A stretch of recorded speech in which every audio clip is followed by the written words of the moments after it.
माझे अमराठी मित्र मला विचारतात की तुमच्या छत्रपती शिवाजी महाराजांचा इतिहास खरा काय आहे, याचा प्रूफ काय बाबा. तर त्यावेळेस त्यांना मी सांगतो की कुठला इतिहास खरा असण्याचं प्रूफ काय असतं, तर त्यातली प्राथमिक साधने. इतिहासाची प्राथमिक साधने म्हणजे काय, तर त्या काळी सापडलेली पत्र. स्वतः छत्रपती शिवाजी महाराज यांची राजमुद्रा असणारे 274 पत्र आपल्याला सापडली आहेत. वरून एवढं मुघल सैन्य आलं, त्यांनी आपले किल्ले जाळले, तरी सुद्धा महाराजांच्या दरबारात काम करणाऱ्या सभासद नावाच्या एका माणसाने लिहिलेली बखर आपल्याला सापडली आहे. ज्या अमात्यांनी 5 छत्रपती बघितले, त्यांचं शासन बघितलं, त्या रामचंद्रपंत अमात्य यांनी आज्ञापत्र नावाचा एक ग्रंथ लिहिला आहे. त्याच्यामध्ये महाराजांच्या राजनीतीविषयी सविस्तर माहिती दिली आहे.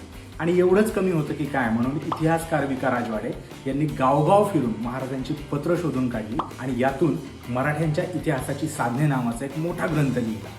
जर कोणी सुद्धा तुम्हाला विचारलं की हे खरं काय, तर त्यांना ही रील नक्की शेअर करा. आज छत्रपती शिवाजी महाराज यांची जयंती, त्यानिमित्त तुम्ही इतिहासाचं कुठलं पुढचं पुस्तक वाचताय ते मला कमेंट करून नक्की सांगा आणि विषय खोलला फॉलो करा.